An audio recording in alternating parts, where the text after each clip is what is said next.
Welcome back, people. Let's do number 7. I've got my book ready. I've got parchment paper taped to the back page just to show you there are other options. And it looks a little nicer when I'm painting for you than having that messy plastic sheet that is getting full of paint.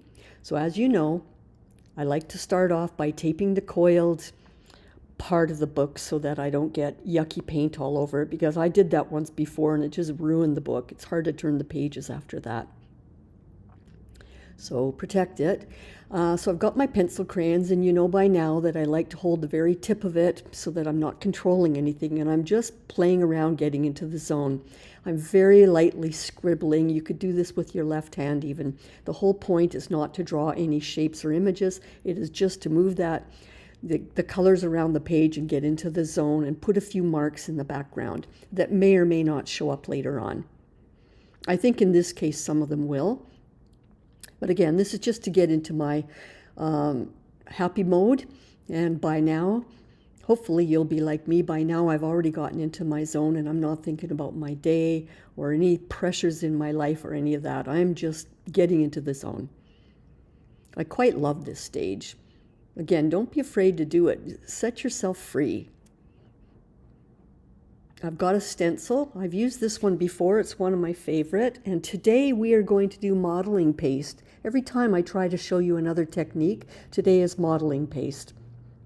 So what we will be doing is, and this is an inexpensive one. You don't need to use expensive modeling paste. The only problem I'm having with this today is it's getting quite dried out. So you'll see I struggle a little bit. I'm using a paint spreader, a smaller one. And what you want to do is hold that stencil down very, very firmly so it doesn't shift as you're pasting this or spreading this down. Now I'm trying to stay within the edge of that stencil. You'll see as we go along how we manage that, but just keep holding with your left hand or right if you're reversed. So I'm spreading it around, trying to start off with it fairly thick, and then what we do once we've reached and filled in all those areas, then you go like that and you kind of fan it and scrape it so you don't have too much depth there. Now that that's fairly well in place, I'm moving my fingers so that it keeps the stencil steady in this corner. And don't worry if you go over the edge a little, because later on we can wipe some of that away. It got a little messy there, so I'm using a wider paint spreader so that I can just sort of flatten out the relief of that paste so that it's all consistent. So now what I'm doing while it's still in place is I'm rubbing away anything at the outside edges that I don't want. And I missed a little bit out of the left there, so it's easier to wipe that away when the stencil's still on there, but that's okay. And at the bottom, there was some pieces that were kind of sticking out really too thick, so I'm just dabbing those away with a cloth. And anything else that I don't like, sorry for the funky hair. Now, this is a lot of fun when you use modeling paste with a stencil. Again, I have funky stencils. If you've got flowers and paisley, do whatever your heart desires, because this is just all about showing you technique. So now you want to give this a really good dry, and if you don't have patience to let that dry, just walk away and leave it overnight. The modeling paste takes a while to dry. I sped this up so that is dry. This is one of my favorite Nicolazzo Gold. I put some wax paper down and some paper just to test, because this isn't not a high flow acrylic. This is a little bit thicker. So I wanted to see how it reacts with water before I put it down on the page. So I was giving that just a test run. So I'm going to spray some water on the page. This is the first time now in my series that I have not painted my page with a protector of matte medium. So I did that on purpose so I can show you what happens when you put paint directly on that paper before you've protected it. And I wanted to show you that because you'll see that it acts differently where the modeling paste is, and wherever there's not, which is right there, it'll go directly, get absorbed right into that paper. So it'll be a little harder to wipe any of that away. It's more permanent now. But again, I'm doing this to show you the difference. And I don't mind that. Sometimes I kind of like, but you've got to watch. If you get it too wet on your paper, you can bubble the paper and warp it. So I'm going to take a paper towel and dab some of that away. At this point, I'm not too sure if I'm going to bring my favorite transparent blue into the top there or not. So I do not want any yellow up there because it will turn, once I add blue, it would turn it green. So I'm just kind of leaving my options open. Again, at this point, I don't know what my other colors will be. I'm not overthinking this, but I am dabbing away while it's still wet. But you can see, because I did not protect that paper, all of that did not dab away with the paper towel. And I'm just proving a point with you. So as I blow it dry, I'm having a lot of fun because, so that matte medium is a raised relief kind of, it's dense, it's 3D now. So the paint flows through all the crevices of that pattern like a river flowing through a canyon. And in the parts of the paper where it's not modeling paste, it's just running like dribbles, like branches. And I like the effect of both. Again, we're delving into a new area, so I'm hoping you're having fun with all the different techniques. I sure am. So I gave it a really, really good blow dry. Again, if you were to zoom in on this in person, you'd see that there's quite a bit of relief from that modeling paste. Now I've got one of my other favorites, quinacridone red. This is high flow acrylic, so it's not as pasty as the first color. I'm wetting my brush first before I dip it in there, and I'm also spraying some of the page. I don't want it too strong. You can see that if you only dab a little bit with lots of water, it goes very pink, and it goes stronger red as you apply more. See how that pink on the top right is spreading into the paper, and where I paint there, that wasn't protected, so no matter how much I spray and dab, that's already immediately absorbed into the paper. So just be wary of that. And actually, I quite like that model background, so this doesn't bother me at all. But it's something that you'll get the hang of, and you'll decide which techniques you like, and, you know, do you want to protect the paper first or not?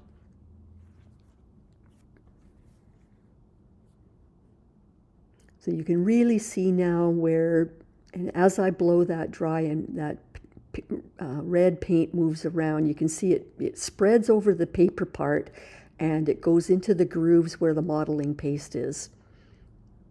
It's, again, it's like a river flowing through a canyon. It finds the path of least resistance, and it goes, and it sits stronger color in where the paper sits, and where the modeling paste is, it's a little whiter. I'm just having fun with the blow dryer, moving the flow of that paint around. Because I dabbed quite a bit of that away, and I've got such a strong pink on the top, on the middle right, I want to add more red to the left so I can balance. A lot of painting has to do with balancing your colors, and because that gold in the middle was so deep and strong, I needed to balance it with the weight of a stronger pink, so that the eye just doesn't bounce off the right of the page. I want to keep the eye going back towards the left. And because I dab some of it away, I just keep reapplying. I've done this a few times, and then I dab away. I add more than I need, and then when you wipe away at very lightly, you're just sort of scraping the top of that modeling paste. You're wiping away the top edge, but leaving the darker pink in the grooves. Isn't that fun? I just love this technique. I do it quite a bit.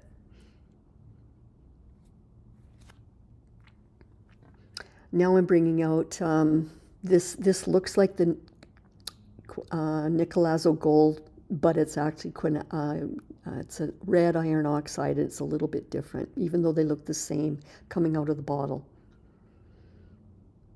And it's not a high flow acrylic. It was a little thicker, and plus I'm adding a thicker white. So the two of them together, what I'm doing here is mixing the two together. So I'm using the same color story, but I'm trying to make a bit of a neutral. And because I added it to that white, it's quite opaque compared to the rest of the paint that went down. You can see right there, it's covering a lot of the background marks. And I wanted to show you that too, because if you don't have high flow acrylics like I use, and you use a thicker paint, this is the effect you're going to get, and I wanted to show you that.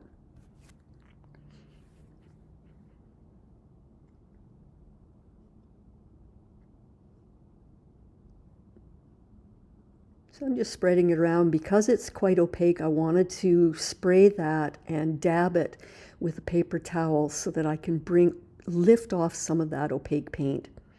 And what it does is it makes it more of it makes it more transparent now as a background. I just didn't like how pasty it looked. And I'm just spreading a little more of that around. And you can see how, because it's thicker, it's covering over that pink quite a bit.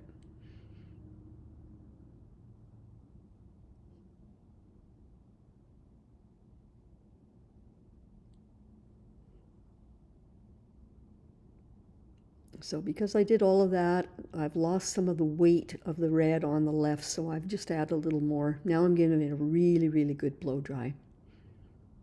I've sped it up, but it took quite a while to blow dry that.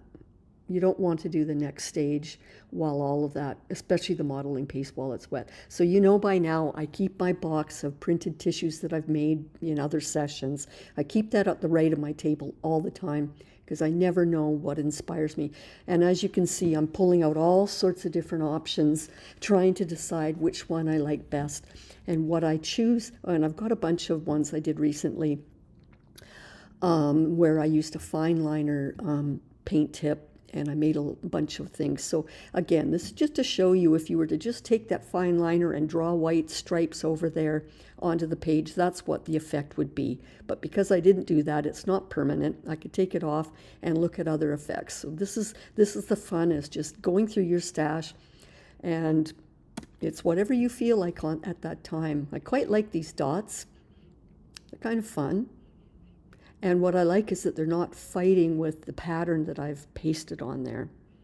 And that's the thing you learn when you watch me do these abstracts, is if I've gone through great effort to make a focal point, I don't want these tissue prints to fight with it. I want them to be complementary to it. So I'm just trying different options. You've seen my previous videos, you know I use this print quite often because it's just so much fun. What I like is it's complementary, because the modeling paste stencil area is swirls and circles and all that, and this kind of looks, in a way, it makes me feel like it's part of that print where you take the image that I pasted, and it's like you've got little dribble marks going from them to the bottom of the page. So that's kind of like, as you can see there, it's almost like it's taking that modeling paste pattern from the stencil and drizzling it down to the bottom. So I quite like that. It's quite complementary. I'm just cutting away any excess, taking one last look, and I'm trying to decide what to do with the top, because now I've got a lot of weight at the bottom. I don't want the same weight at the top, because I want to draw the eye to the middle and the bottom, but I want something subtle at the top right. I'm not too sure about the dots, but I keep trying. Now I've found this other one. I love it, this honeycomb. I used it in the last video, and I quite like it. I like it better. I like it better. It brings more white onto the page. Please subscribe and like if you like what I'm doing, because it encouraged me. I'm new at this, and I want to know that I'm on the right track. So that helps me a lot if you like my videos. I'm just loving this honeycomb. It's very, very fine lines. It's very subtle and yet busy. And it's not, to me, it's not fighting with the rest of it. So I'm cutting away parts that I don't need.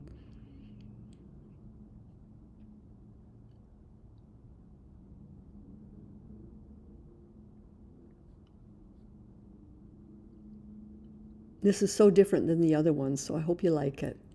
So what I'm going to do now, I'm convinced that I'm going to use those two. So I'm going to get my matte medium, which you know I use as a protector for the page. This is the first time I'm using it on the page now, so this will be the first time that I'm putting a protective coating over that background paper. And at the same time, I'm allowing it to be tacky so that I can apply that tissue, printed tissue over top.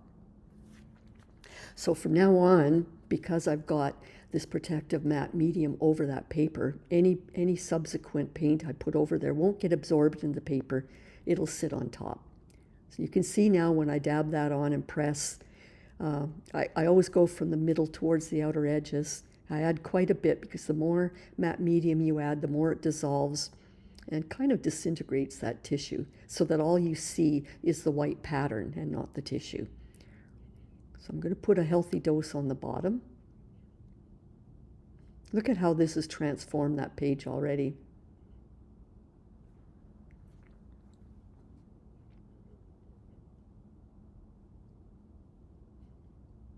And you know, if you didn't like how busy the direction this is going, you could step ahead. You could omit this part, not put this part down, and on that bottom area, just stencil on some wording that makes, you know, that is appropriate for your day, like some encouragement or quotes or whatever. You could do whatever you want on there, but I'm going further with this because, again, I'm trying to teach you techniques.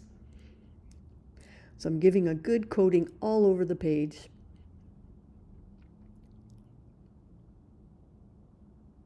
From here on in, if I wipe anything away, it will not wipe away any of this paint now. That's becoming a coating over top of everything. I didn't like, what I wanted to do is get rid of some of that white that is excess tissue paper with paint on it. And I wanted to scrape away so that it just shows those squiggle drawing lines and not extra white.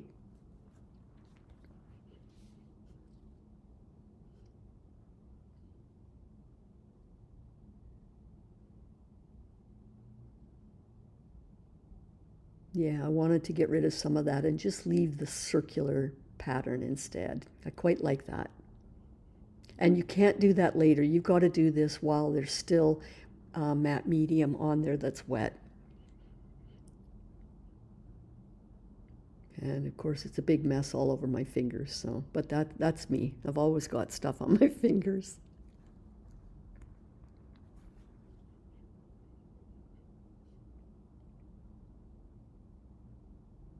This won't stay white. This is just one of the layers.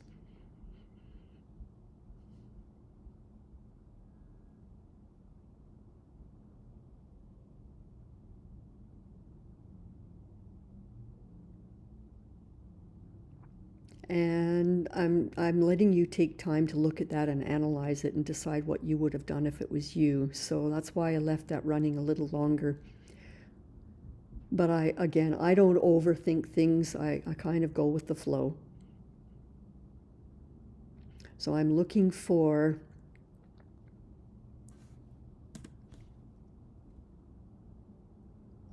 other pieces of tissue to see if I want to do something in the top left there, but I didn't like that. Sometimes less is more, and there's so much busyness going on with the middle and the bottom that I didn't want to put another pattern up there. That would take away from the focal point, which is what we put down with the stencil and the modeling paste. So why would I detract from that? So I have to give it a really, really, really long session of blow drying here because there's just so much matte medium on there.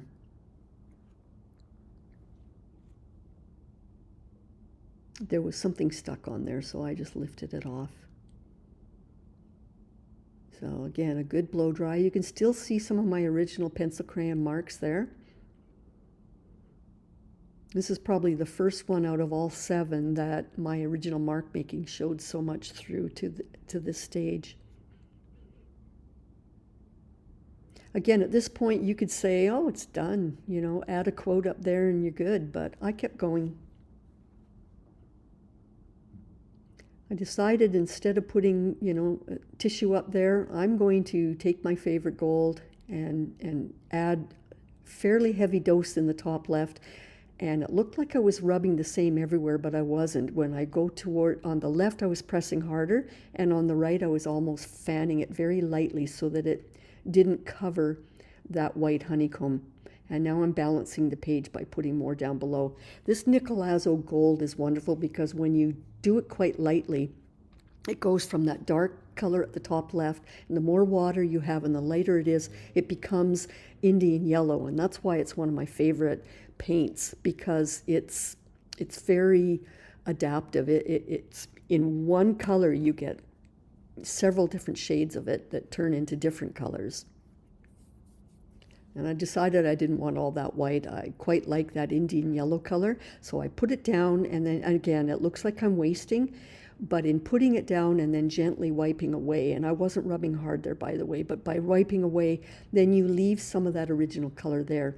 I pulled out some previously printed stamps of dragonflies and a quote.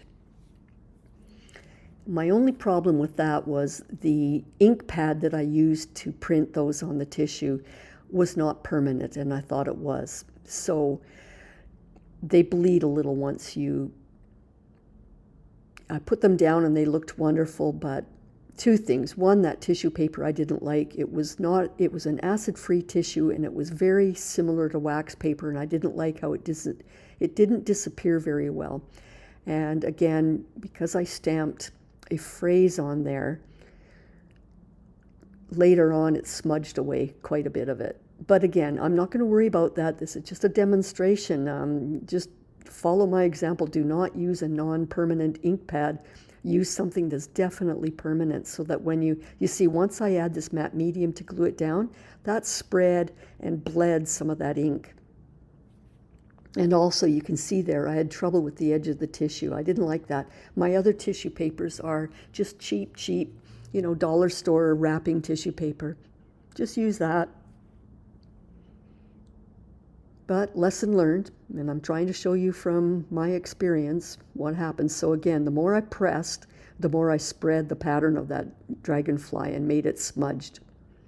So it was not as crisp of a dragonfly as I wanted. Same with this phrase that I'm putting down there.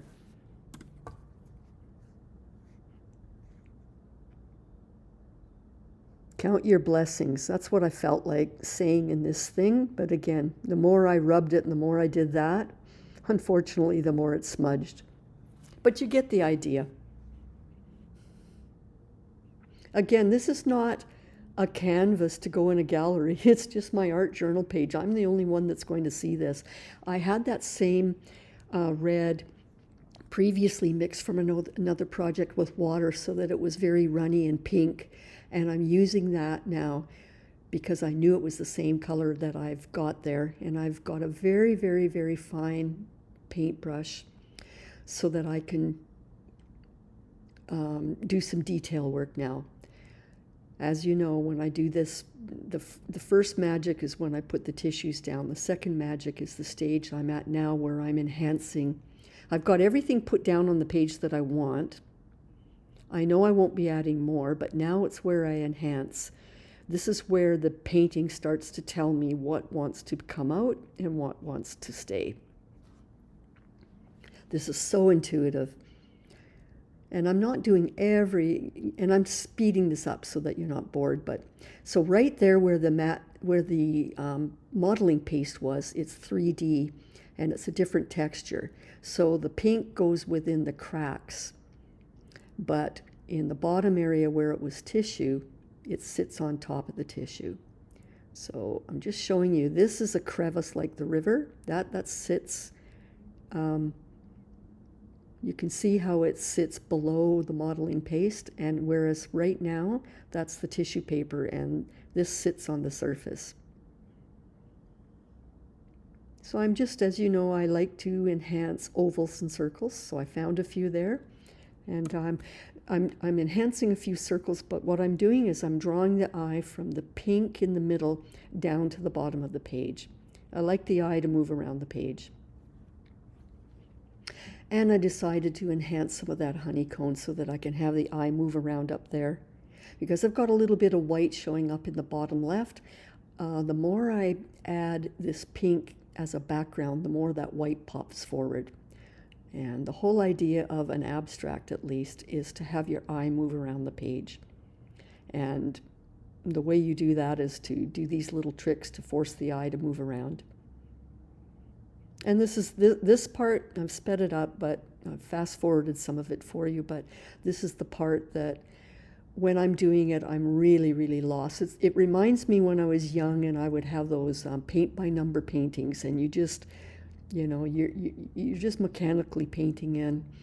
You're not thinking, you don't have to think because it tells you where to put the paint. You're just lost in the moment.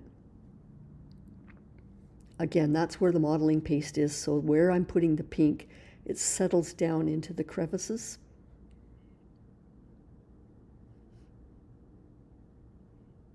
Whereas you can see where the tissue is, where I enhanced at the bottom, that sits flat. This isn't the most perfect painting. I don't know if I love it all that much compared to my other ones, but I'm showing you techniques.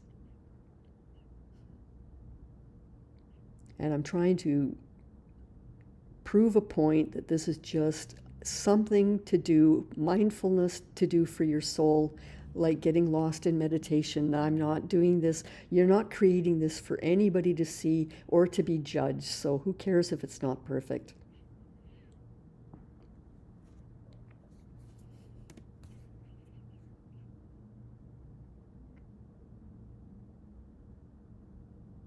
Plus, I'm also trying to show you in all of my videos a variety of use of color.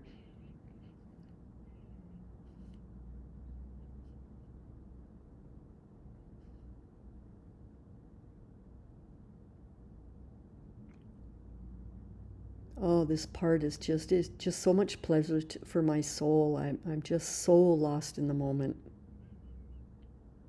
I just wish those dragonflies would have popped a little more clearly, but then I think, okay, well, it is what it is. They disappear into it, and nothing wrong with that, because when I look at this, even days down, years away from now, when I look through my soul journal, I know that they're dragonflies, and I know that they're disappearing into there. It doesn't matter.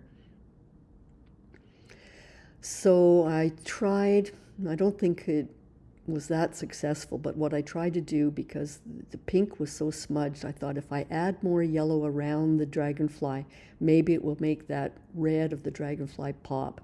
But it wasn't very successful. It didn't alter it at all. All it did was add more depth of gold to the top quadrant of the page. So I would suggest that at that point, and sorry, there's a reflection happening there from the light. I would suggest that, you wouldn't have had to. So I had to turn it upside down to do this top end, because otherwise you'd see my head in the way. But you can see clearly what I'm trying to do there, and adding the yellow as a gold to the background. I'm trying to make that red dragonfly wing pop. That's okay. Wasn't that successful. Again, the whole point of this is I'm just lost in the moment, so who cares?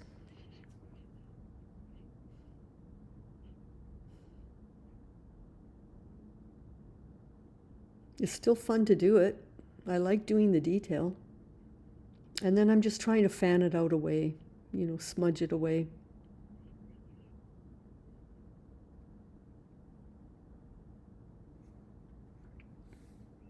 And right there, because this is a transparent acrylic, even though I do this and smudge away, a lot of that background pencil crayon is still going to show through. And that was the purpose of putting that there, to see what stays revealed at the end.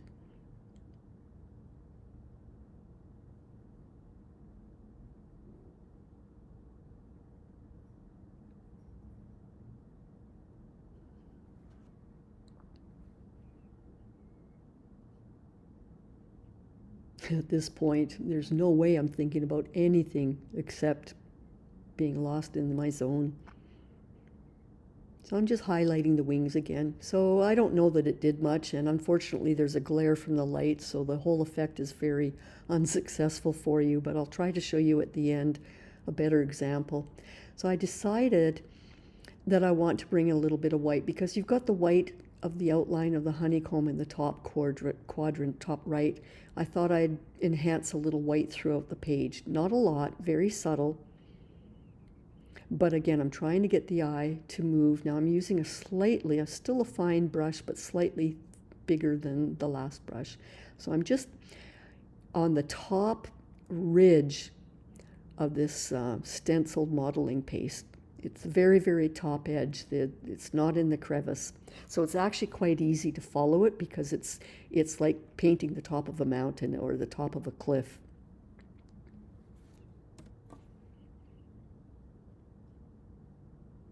And I'm just drawing the eye from the bottom left to the top right by picking up just a little bit. I do not want to fill in perfectly every one of these stencil patterns.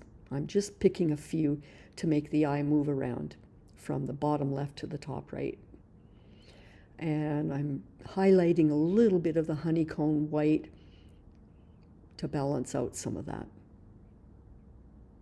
Again, I've kind of fast forwarded some of this so that you don't have to watch 20 minutes of this. And you don't need to do a lot. And by the way, I'm not leaving it this white. I will be dabbing some of it back. But I'm just showing you need a little bit more to draw the eye and make them connect to the bottom left. And I think that's quite fun. It's very rhythmic. It's like it's flowing. And there's just a little bit there in two spots that I want to enhance the white and cover over some of that yellow. Just those two bits.